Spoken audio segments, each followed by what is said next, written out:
السلام عليكم. معكم عدنان خليل في قناة فن الشطرنج. نكمل اليوم الجزء الأخير من الدبل أتاك الهجوم المزدوج، وسوف نناقش الشوكة أو الفورك.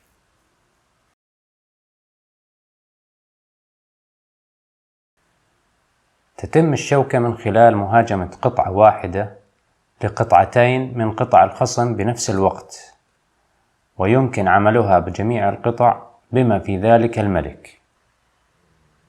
مثال هنا عن شوكة الحصان. مثلا لعب اللاعب الأبيض الحصان على C7 معطيا كش للملك ونفس الوقت هجوم على القلعة.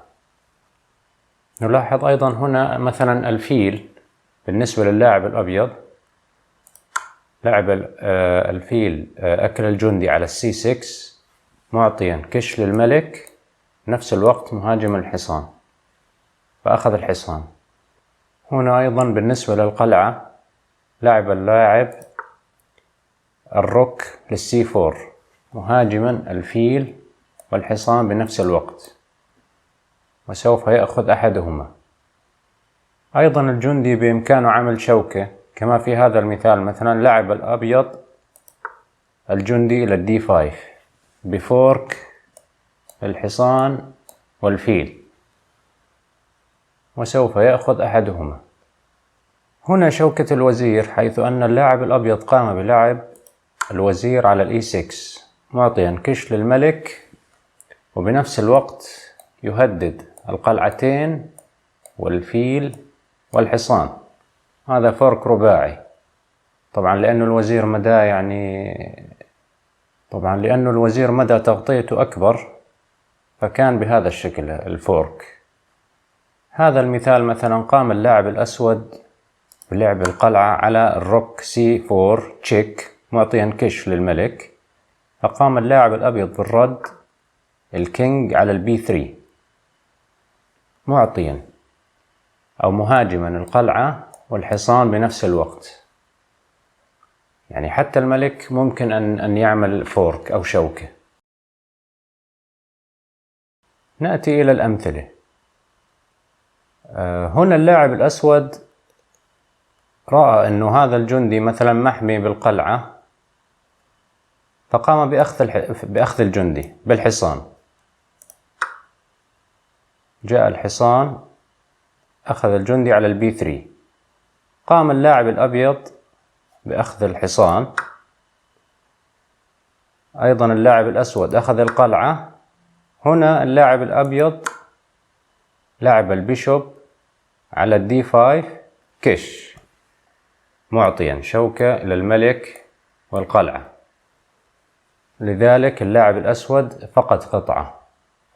هذا المثال مثلا قام اللاعب الأسود بلعب الجندي للD4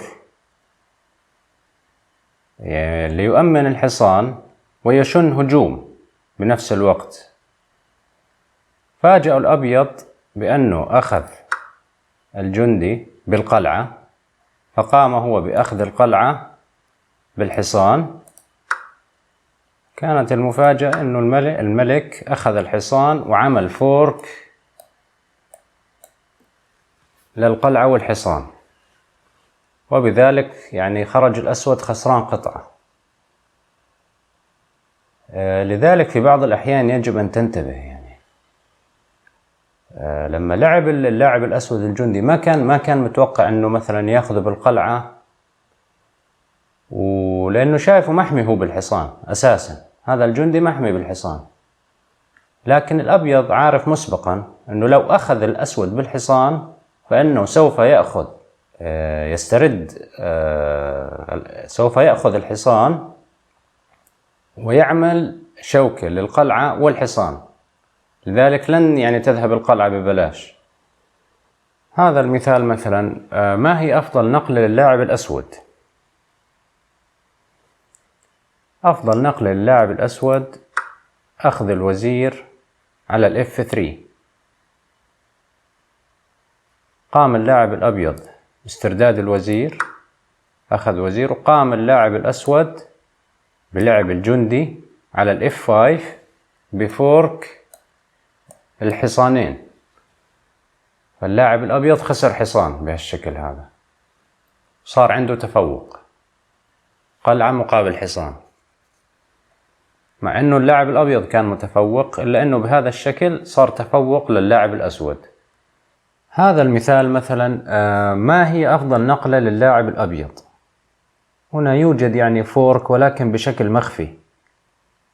أفضل نقلة للاعب الأبيض هي الجندي إلى الإي 6. الجندي إلى الإي 6 طبعا طالب الحصان، هو مبدئيا طالب هذا الحصان. لو نفترض أنه اللاعب الأسود أخذ الجندي على الإي 6، راح يجي البيشوب إي 6 تشيك، وعمل فورك للحصان، كش للملك، وبنفس الوقت هجوم على الحصان. لو فرضنا أنه اللاعب الأسود ما أخذ الجندي، بل أنه قام مثلا بتحريك الحصان، هنا سوف يأخذ اللاعب الأبيض أيضا الجندي على ال F7 بكش، بما أنه محمي فهذا الحصان سقط، أيضا هنا فورك. لذلك الفورك يعني أحيانا ممكن ما تكون واضحة، أو ممكن لازمها حركات قبل. يعني هذا ناقشناه سابقا، أنه هو بسموه الكومبينيشن، حركات استباقية الرد فيها إجباري. هذا المثال مثلا ما في، هنا لابد أن يخسر حصان، لابد يعني. لذلك إذا يعني ما كان عندك فورك واضح، وهذا قليل تجد يعني أنه يكون فورك واضح إلا إذا اللاعب ارتكب خطأ فادح أو بلندر، لازم أنت تبحث كيف ممكن تعمله. وإن شاء الله يعني هاي مع كثرة اللعب والممارسة أنت رؤيتك راح تختلف، إن كان للتكتيك أو الكومبينيشن، التكتيك نفسه يعني الفورك، أو كيف أصلا تعمل الفورك بداية. لذلك يعني هذا الفورك يعتبر تكتيك قوي جدا وفعال. إذا ما انوجد مباشرة ممكن أنت تعمل حركات زي ما قلنا بحيث أنك توجد هذا التكتيك وتطبقه. لذلك يعني أنت كمهاجم لازم تنتبه، أو كمدافع برضو لازم الانتباه، لأنه أحيانا بيكون مش واضح، فلازم الحساب بدقة، يستلزم الحساب بدقة. طبعا راح أترك سؤالين أنا لتطبيق هذا التكتيك. السؤال الأول: ما هي أفضل نقلة للاعب الأسود؟ السؤال الثاني: ما هي أفضل نقلة للاعب الأبيض؟ طبعا مع ملاحظة أنه مستوى الصعوبة يزداد قليلا، وذلك من أجل الاستفادة. نأتي هنا لحل الأسئلة السابقة. طبعا كان السؤال: ما هي أفضل نقلة للاعب الأبيض؟ أفضل نقلة للاعب الأبيض كانت هي البيشوب للإف 6 تشيك. هنا يعني اللاعب الأبيض أجبر الملك إنه يأخذ الفيل. ليش هياخذ الفيل؟ لأنه لو تحرك الملك إلى الاتش 6 سوف يأتي الوزير للجي 5 وتشيك ميت. لذلك الأسود ما عنده خيار إلا إنه يأخذ وهو دبل تشيك. طبعا هذا دبل تشيك، فهو الأسود الآن مضطر إنه يأخذ الفيل. هنا اللاعب الأبيض سوف يلعب الكوين أو الوزير إلى الجي 5 وهو تشيك ميت، يعني خلص هذا الجيم انتهى. نأتي هنا إلى السؤال الثاني. السؤال الثاني كان: ما هي أفضل نقلة للاعب الأبيض؟ طبعا أفضل نقلة للاعب الأبيض هي الكوين على الاتش 7 تشيك. لاحظ انه اللاعب الابيض ضحى بوزيره لانه شايف التكملة فيما بعد التي سوف تكون على الشكل التالي. طبعا الاسود هنا مضطر ان يأخذ الوزير بالملك، راح يلعب كينج تيك اتش 7. هنا قام اللاعب الابيض بلعب الروك على الاي 7 دبل تشيك من الفيل والقلعة،